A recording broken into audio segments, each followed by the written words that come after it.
नमस्कार, मैं विनय प्रताप सिंह। आज बातचीत करेंगे आतंकवाद के मुद्दे पर।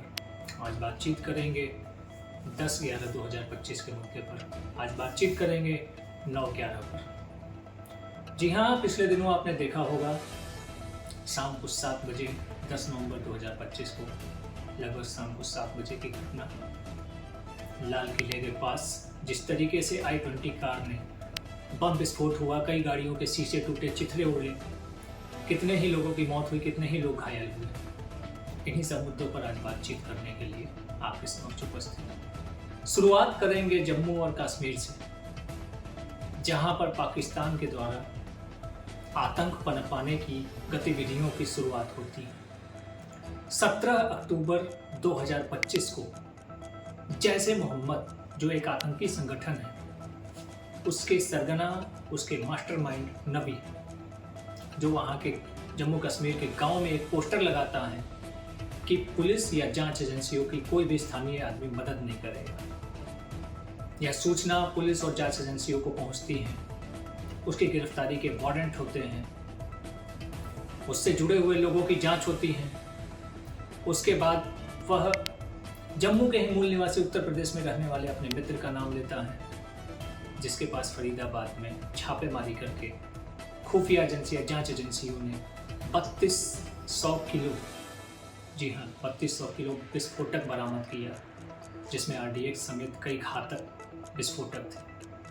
मंसूबा समझ में आता है, दिल्ली समेत, या यूं कह लें कि पूरी दिल्ली, देश की राष्ट्रीय राजधानी दिल्ली समेत पूरे उत्तर प्रदेश को और आसपास के कई राज्यों को क्षति पहुंचाने की एक बड़ी प्लानिंग थी।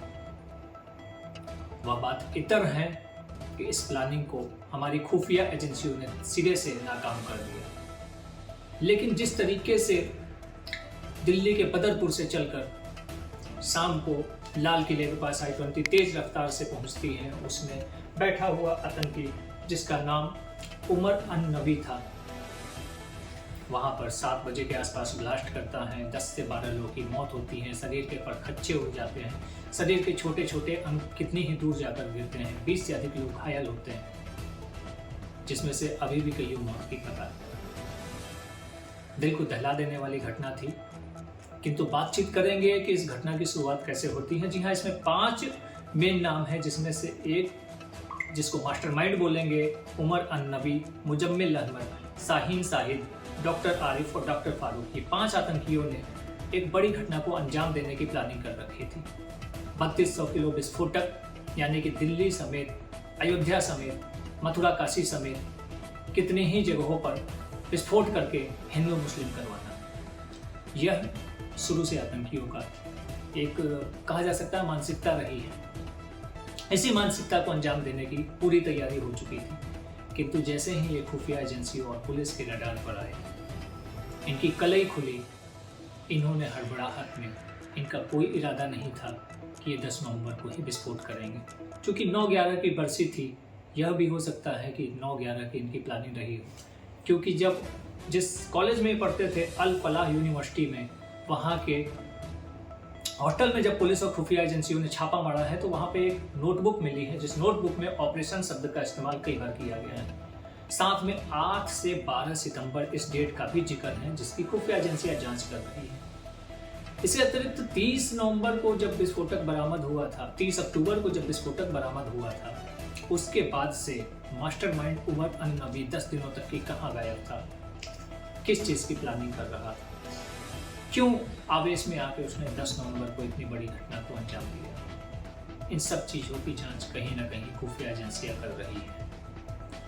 यह एक बड़ा फेल्योर हो सकता है, क्योंकि इसमें हमारे कितने ही नागरिकों की जान गई है। किंतु जिस तरीके से हमारी खुफिया एजेंसियों ने, हमारी पुलिस ने, दिल्ली पुलिस ने, जम्मू पुलिस ने, यूपी पुलिस ने, जिस तरीके से इस बहुत बड़ी घटना को, देश को दहला देने वाली बहुत बड़ी घटना को रोककर सही समय पर विस्फोटक बरामद कर कम से कम लोगों को हताहत किया है, वह काबिल तारीफ है। किंतु साथ ही जिस तरीके से जांच एजेंसियां लगातार परत दर परत खोल रही है, यह कहीं ना कहीं आतंकवाद से हमारे देश को डरने की आवश्यकता है। पिछले समय जब पाकिस्तान ने हम पर अटैक किया था, जब पुलवामा हमला किया था, तो उसका बदला लिया गया। ऑपरेशन सिंदूर से। ऑपरेशन सिंदूर पर जब विराम लगा तो प्रधानमंत्री मोदी ने कहा था कि यह ऑपरेशन समाप्त नहीं हुआ, इस पर क्षणिक विश्राम लगा। तो क्या माना जाए, क्या यह पाकिस्तान की रणनीति का ही हिस्सा है या किसी और की आंतरिक साजिश? इस चीज़ का खुलासा जल्द ही जांच एजेंसियां करेंगी। उसके बाद हम इस पर आपसे विस्तृत से बातचीत करेंगे। तब तक के लिए दीजिए इजाजत। धन्यवाद, नमस्कार।